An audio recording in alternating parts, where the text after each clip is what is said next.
চরম নৈরাশ্য এবং হতাশাগ্রস্ত হয়েছে। তাদের সঙ্গে রাহুল গান্ধী, প্রিয়াঙ্কা গান্ধী তারাও দেখা করছেন, আলোচনা করছেন। তো নিট, টেট সর্বত্র দুর্নীতি হচ্ছেই। পশ্চিমবঙ্গের দুর্নীতি আমরা চোখে দেখেছি। শিক্ষামন্ত্রীর আলমারি থেকে নোট ঝরে পড়ছে। দেশের আরেকটা নিট, সেখানেও দেখতে পাচ্ছি যে কিভাবে বিভিন্ন রাজ্যে রাজ্যে এইভাবে চক্রান্তের শিকার করা হয়েছে। তাদের লালসা, তাদের দুর্নীতির শিকার হতে হয়েছে আমাদের ভবিষ্যৎ প্রজন্মকে। যেখানে আজকে মন্ত্রীকে বলতে হচ্ছে সিবিআই তদন্ত বা উচ্চ পর্যায়ে তদন্ত হোক। কেন? এ তো জানা ছিল, নতুন কিছু নয়। এটা বারবার সতর্ক করা হয়েছে। এটা নিয়ে ভারতবর্ষের পার্লামেন্টে নিয়ে অনেক আলোচনা হয়েছে। আমি নিজে সাক্ষী। এই নিটের বিরোধিতা করতো তামিলনাড়ু থেকে। তামিলনাড়ু সরকারের যারা ডিএমকে নেতারা ছিল তারা বিরোধিতা করতো। আমি নিজে তাদেরকে সমর্থন করতাম প্রত্যেকটা ঘটনায়। কত ভবিষ্যৎ প্রজন্ম আত্মহত্যা করেছে। ভারতবর্ষ জুড়ে ৭৬,০০০ কোটি টাকার কোচিং ইন্ডাস্ট্রি গড়ে উঠেছে শুধুমাত্র এই দুর্নীতির পথে। ভবিষ্যৎ প্রজন্মের ভবিষ্যৎ নিয়ে খেলা করে তাদেরকে বিপদে পরিচালনা করতে আজ এই বড় দুর্নীতির একটা চক্র চলছে।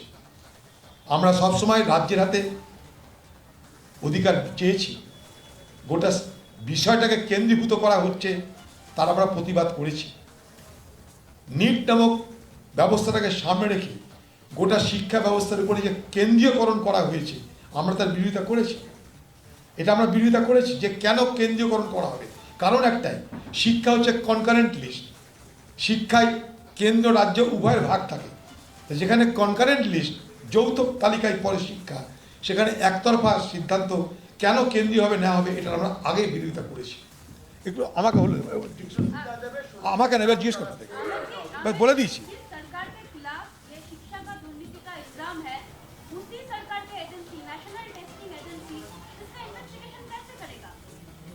हाँ, तो सवाल तो यही है।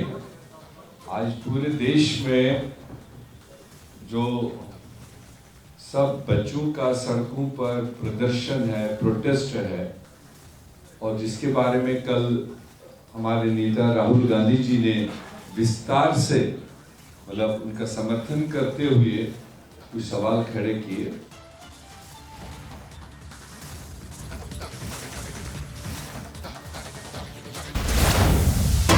চরম নৈরাশ্য এবং হতাশাগ্রস্ত হয়েছে। তাদের সঙ্গে রাহুল গান্ধী, প্রিয়াঙ্কা গান্ধী তারাও দেখা করছেন, আলোচনা করছেন। তো নিট, টেট সর্বত্র দুর্নীতি হচ্ছেই। পশ্চিমবঙ্গের দুর্নীতি আমরা চোখে দেখেছি। শিক্ষামন্ত্রীর আলমারি থেকে নোট ঝরে পড়ছে। দেশের আরেকটা নিট, সেখানেও দেখতে পাচ্ছি যে কিভাবে বিভিন্ন রাজ্যে রাজ্যে এইভাবে চক্রান্তের শিকার করা হয়েছে। তাদের লালসা, তাদের দুর্নীতির শিকার হতে হয়েছে আমাদের ভবিষ্যৎ প্রজন্মকে। যেখানে আজকে মন্ত্রীকে বলতে হচ্ছে সিবিআই তদন্ত বা উচ্চ পর্যায়ে তদন্ত হোক। কেন? এ তো জানা ছিল, নতুন কিছু নয়। এটা বারবার সতর্ক করা হয়েছে। এটা নিয়ে ভারতবর্ষের পার্লামেন্টে নিয়ে অনেক আলোচনা হয়েছে। আমি নিজে সাক্ষী। এই নিটের বিরোধিতা করতো তামিলনাড়ু থেকে। তামিলনাড়ু সরকারের যারা ডিএমকে নেতারা ছিল তারা বিরোধিতা করতো। আমি নিজে তাদেরকে সমর্থন করতাম প্রত্যেকটা ঘটনায়। কত ভবিষ্যৎ প্রজন্ম আত্মহত্যা করেছে। ভারতবর্ষ জুড়ে ৭৬,০০০ কোটি টাকার কোচিং ইন্ডাস্ট্রি গড়ে উঠেছে শুধুমাত্র এই দুর্নীতির পথে। ভবিষ্যৎ প্রজন্মের ভবিষ্যৎ নিয়ে খেলা করে তাদেরকে বিপদে পরিচালনা করতে আজ এই বড় দুর্নীতির একটা চক্র চলছে। আমরা সবসময় রাজ্যের হাতে অধিকার চেয়েছি। গোটা বিষয়টাকে কেন্দ্রীভূত করা হচ্ছে, তার আমরা প্রতিবাদ করেছি। নিট নামক ব্যবস্থাটাকে সামনে রেখে গোটা শিক্ষা ব্যবস্থার উপরে যে কেন্দ্রীয়করণ করা হয়েছে, আমরা তার বিরোধিতা করেছি। এটা আমরা বিরোধিতা করেছি যে কেন কেন্দ্রীয়করণ করা হবে। কারণ একটাই, শিক্ষা হচ্ছে কনকারেন্ট লিস্ট। শিক্ষায় কেন্দ্র রাজ্য উভয়ের ভাগ থাকে। যেখানে কনকারেন্ট লিস্ট, যৌথ তালিকায় পড়ে শিক্ষা, সেখানে একতরফা সিদ্ধান্ত কেন কেন্দ্রীয়ভাবে নেওয়া হবে, এটা আমরা আগেই বিরোধিতা করেছি। একটু আমাকে হলো আমাকে নেবে জিজ্ঞেস করতে দেখে বলে দিয়েছি। का इल्जाम है, उसी सरकार की एजेंसी नेशनल टेस्टिंग एजेंसी इसका इन्वेस्टिगेशन कैसे करेगा? हाँ, तो सवाल तो यही है। आज पूरे देश में जो सब बच्चों का सड़कों पर प्रदर्शन है, प्रोटेस्ट है, और जिसके बारे में कल हमारे नेता राहुल गांधी जी ने विस्तार से मतलब उनका समर्थन करते हुए कुछ सवाल खड़े किए।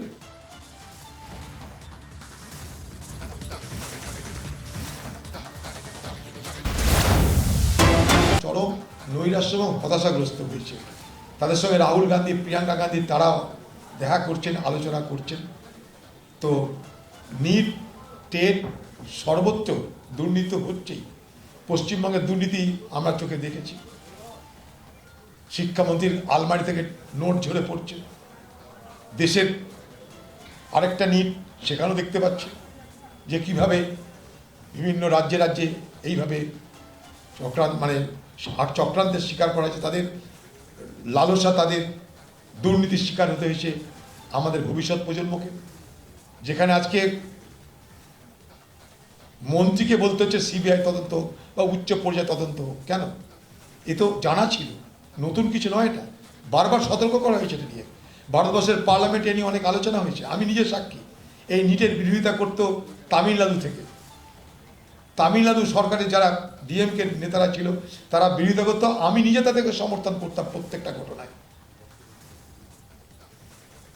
কত ভবিষ্যৎ প্রজন্ম আত্মহত্যা করেছে। ভারতবর্ষ জুড়ে ৭৬,০০০ কোটি টাকার কোচিং ইন্ডাস্ট্রি গড়ে উঠেছে শুধুমাত্র এই দুর্নীতির পথে। ভবিষ্যৎ প্রজন্মের ভবিষ্যৎ নিয়ে খেলা করে তাদেরকে বিপদে পরিচালনা করতে আজ এই বড় দুর্নীতির একটা চক্র চলছে। আমরা সবসময় রাজ্যের হাতে অধিকার চেয়েছি। গোটা বিষয়টাকে কেন্দ্রীভূত করা হচ্ছে, তার আমরা প্রতিবাদ করেছি। নিট নামক ব্যবস্থাটাকে সামনে রেখে গোটা শিক্ষা ব্যবস্থার উপরে যে কেন্দ্রীয়করণ করা হয়েছে, আমরা তার বিরোধিতা করেছি। এটা আমরা বিরোধিতা করেছি যে কেন কেন্দ্রীয়করণ করা হবে। কারণ একটাই, শিক্ষা হচ্ছে কনকারেন্ট লিস্ট। শিক্ষায় কেন্দ্র রাজ্য উভয়ের ভাগ থাকে। যেখানে কনকারেন্ট লিস্ট, যৌথ তালিকায় পরে শিক্ষা, সেখানে একতরফা সিদ্ধান্ত কেন কেন্দ্রীয়ভাবে নেওয়া হবে, এটা আমরা আগে বিরোধিতা করেছি। একটু আমাকে নেবে জিজ্ঞেস করতে দেখে বলে দিয়েছি। जिस सरकार के खिलाफ ये शिक्षा का दुर्नीति का इल्जाम है, उसी सरकार की एजेंसी नेशनल टेस्टिंग एजेंसी इसका इन्वेस्टिगेशन कैसे करेगा? हाँ, तो सवाल तो यही है। आज पूरे देश में जो सब बच्चों का सड़कों पर प्रदर्शन है, प्रोटेस्ट है, और जिसके बारे में कल हमारे नेता राहुल गांधी जी ने विस्तार से मतलब उनका समर्थन करते हुए कुछ सवाल खड़े किए।